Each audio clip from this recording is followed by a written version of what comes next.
Bertemu kembali, tidak mahu makan dan beri rasuah. Itulah formula calon kategori teknologi Ernst & Young Entrepreneur of the Year 2010, Dr. Nehemiah Lee dalam perniagaannya. Berbekalkan pegangan agama yang kukuh, Dr. Nehemiah percaya kejujuran boleh membawa usahawan pergi jauh.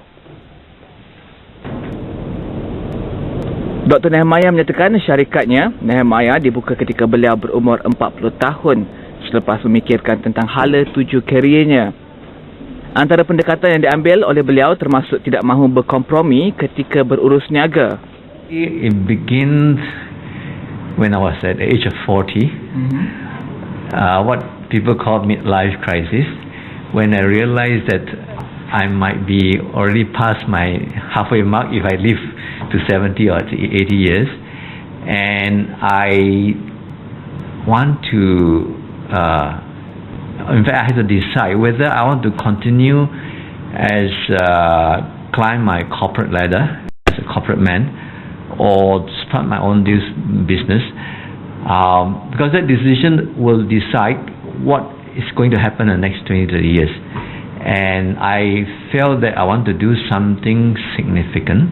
So one way to do something significant will be to start a business whereby I don't compromise on the issues of ethics. I want to conduct business with integrity, which I felt quite strongly about it because I have experience in the construction industry where it's not uncommon that bribery is sometimes the way to get things done or to get projects or you get payment and things like that. And I am somehow, although I don't agree to it, but somehow being part of an organization, sometimes I felt I'm in a way compromising my Christian calling beliefs when some of these things happening within the organization.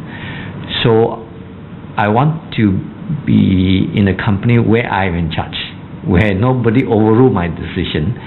I can make all the decision, and from the day one I started with my partner Eugene, we agree say that okay, we will not compromise.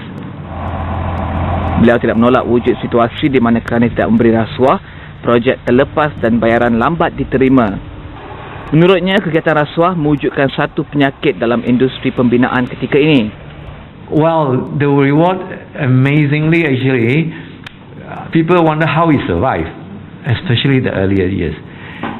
We lost project because we don't pay bribe. You see, bribery is resulted in unlevel playing field. You see, bribery is defined as abuse of entrusted power for personal gain. So the guy who received the bribe, he will not be fair. We lost job, but thankfully somehow by God's grace, it compensates. We get some other jobs. In fact, sometimes the job we lost turned out to be actually a bad job. We got it because of bad paymaster or a lot of problem with the job. So the first 5 years or so, our financial situation is very tight. It's like hand to mouth, yeah. But over the years, we have, in fact, we are profitable every year except the first year operation. Beliau menambah, isu yang besar yang harus dilihat kini adalah kejujuran dan ketulusan dalam menjalankan perniagaan. Dr. Nehemiah menyatakan dalam industri pembinaan di mana nyawa orang awam adalah menjadi pertaruhan, isu kejujuran tidak boleh dipandang enteng. It's not just bribery issue. We must deliver projects, walls that can withstand even the very severe loading condition. We design lifespan 120 years, and we make sure it lasts 120 years, not just can last for 10-20 years. Because like you say, these are public are using, let's say the flyover, the interchanges, the highways, the lives are at stake. So when let's say we compromise in one area, then our engineering profession also there's a tendency to give in as well, to give substandard performance of the projects or the structures. So that also we will not compromise in terms of the design and construction. We want to follow the procedure, follow the specification, ensure that what we build is durable, and what the client paid for, they receive what they are paid for. So if we don't bribe, we don't have to factor in that as a cost. Then we are very competitive in terms of pricing. And secondly, since we cannot rely on this unethical means to get projects, for example, we really have to be lean and mean, in the sense that we have to be very tight control on our costs. We have to work very hard. We have to be very responsive to customers so that we win the project, but in an honest way. And when we win the project, when we are successful, actually our team, our staff also feel very proud. I have something like 60% of my staff are Muslims. When we win project in this way, when we earn honest living, they are very proud. They said at least our means of living is halal. I believe in Islamic principle also. You believe that you to be honest, no bribery and all that. So they feel proud to be associated with the company, to work in a company where the earning is clean money. Bergerak ke hadapan, beliau berharap industri pembinaan di negara ini mampu mengubah cara perniagaan dilakukan dan kontrak diperolehi sedikit demi sedikit. Menurut beliau, hanya dengan cara ini, keadilan dalam perniagaan dan pembangunan ekonomi dapat dinikmati semua.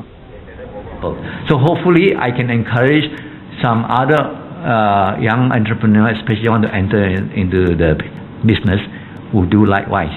And if there are more and more of us are doing this, then I think it can transform the whole nation, and the country will be a far better country to live in.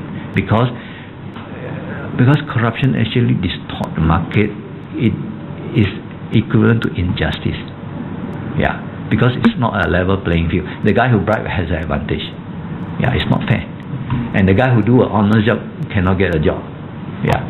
So if there are more of us are doing this, doing the honest way, I think Malaysian society has fantastic potential. So a lovely country, Malaysia. Syarikat dan produk keluaran Nehemiah telah turut menerima pelbagai anugerah lain dan mempunyai projek di India dan Singapura.